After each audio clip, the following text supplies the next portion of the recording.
Good morning everyone, welcome back to the Finker. It's not a great morning at all. We've had a fire. The junction box under where all the panels join up caught fire this morning. I could smell some electrical burning and look at that, and I couldn't see anything, and then I saw a bit of smoke and it's melted. It looks like it started on the earth block, but it's a little bit windy and a little bit uncomfortable sat on some stones, so we'll go inside and we'll talk about it. Alright, I know I just said earth block. We don't have an earth on solar, it's only positive and negative.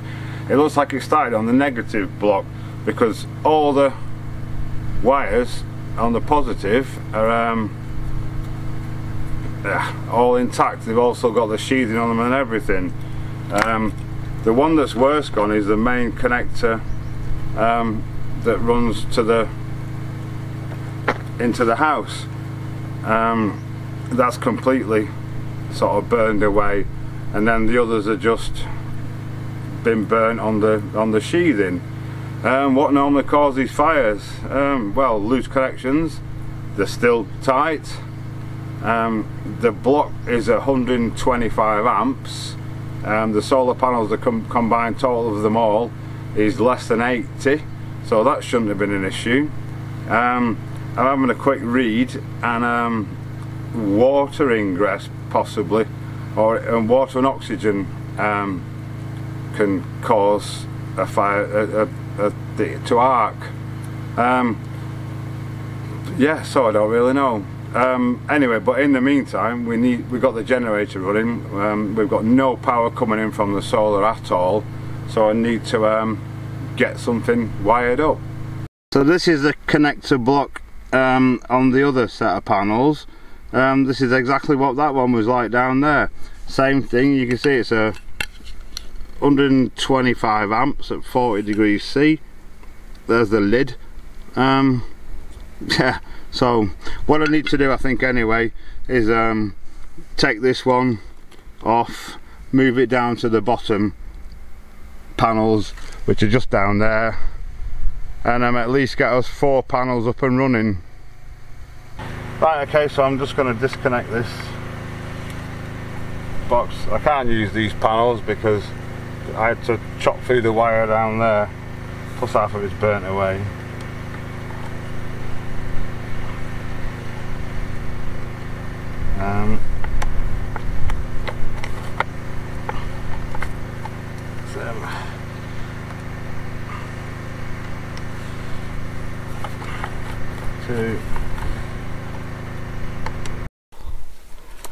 Right, so Sharon's cleaned the back of this panel. I think it was mainly just smoke damage from the burning plastic.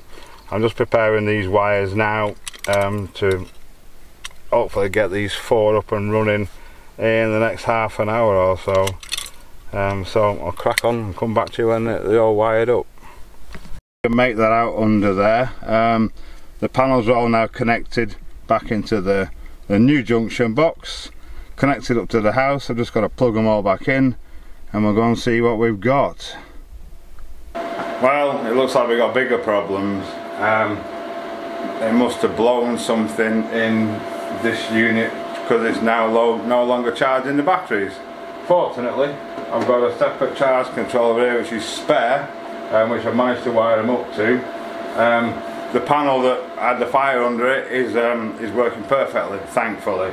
At least the inverter side of this is still working, so we've still got all our power and everything coming from the batteries. It's just not charging them up, which is a bit of a blow really. Yeah, what can you do? So yeah, what's caused this, I don't know. We surely not have overloaded it. I mean, this is showing those 4 panels are pulling in 37 amps, about a kilowatt at the moment, with another bank as well. That's double that, so that's only 72 amps. And again, the connector block, specially designed for bipolar for solar, is 125 amps. So whether there's been some problem in here that's caused that. Now this isn't working. That's another possibility. Well, maybe this has gone bad and sent some badness back up there. It's weird because it's been working for well over a year now, and even with the extra panels, they've been on through months, all the way through summer. You know, when obviously you get the most power out of it. So I suspect there's been a fault with this. To be honest, these mixed charger inverters, don't bother. This is the second one we've had. They're a lot of rubbish. Buy them separately, that would be my advice. A separate inverter and separate charge controllers. From my experience, from our expensive experience, yeah, because luckily the inverter's working. I'm probably just going to leave this, and I'm going to wire the 3 banks up. I'll show you that in a minute. I was going to do that this morning. There's going to be talk about that as well, but we're not putting them on the roof now. We're going to put them up the land, and I've done a little clip earlier in preparation when I smelt the burning, so I'll stick that in now. So the solar panels, we've got 2 banks here, and we're going to put the last 5 panels in between those 2, because that slope is just wasted land really, and because it's a slope we can't do a lot with it.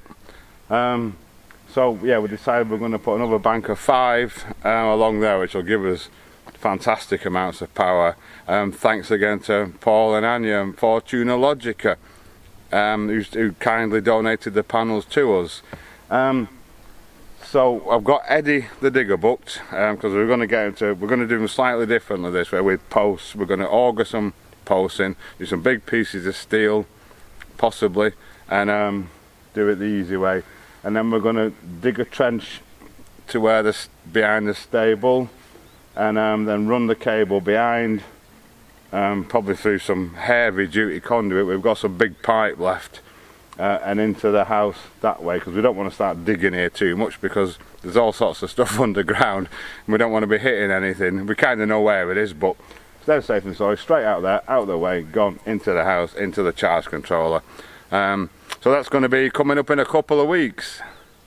So yeah, I'm going to wire all 3 banks up to 3 separate charge controllers. We'll have to reshuffle this lot, and 3 independent ones, so there's no load on them at all, and they're all independent. So if we have a problem with one, it's not an issue. We've still got another well, 8 or 9 panels still running the show. There must be a cloud come over. It's down at 700 watts now. Oh, it's going back up again. So hopefully, yeah, I need to get some stuff ordered up and get that other bank running, because we've definitely not got enough with just the 4 panels. So I'm going to have a look at that. Righto, so we're all sorted out. We've got 4 panels working, pulling us a bit of power in. I'm just going to put the top back on this box, he says. I've checked all the connections, they're all clean, they're all tight, there's no stray wires anywhere, there's no muck in there. I'm going to silicone up all the holes just to make sure nothing can get in. But like I said, I'm pretty certain it's the charger thing that's caused this. I'm going to look into it more. So we'll get this wrapped up, and yeah, we'll get it wrapped up. Alright, so we're up and running, unlimited power. We've got the generator, of course. I need to get this, I'm going to get this row sorted as quick as I can, put another charge controller in to power the batteries, and then, as I said earlier, we're going to put the last bank on this side here, so they'll all be nice and neat in 3 rows with another charge controller for them. We've got Eddie can't come till the beginning of December. We're going to get him to auger the holes out to make it a lot easier for us. But I can still get these wired up. Then we're going to run all the cables underground across here, and then obviously into the house there, into the workshop there, where the rest of it is. So yeah, we hope you've enjoyed today's video. I certainly haven't. It's been a nightmare day. But you know what, these things happen, don't they?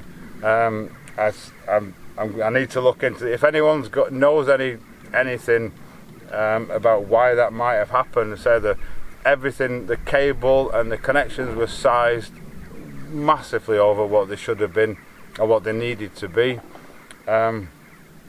You know, everything was belt and braces really. Always, if you're going to put it in, you just do it once, don't you, properly.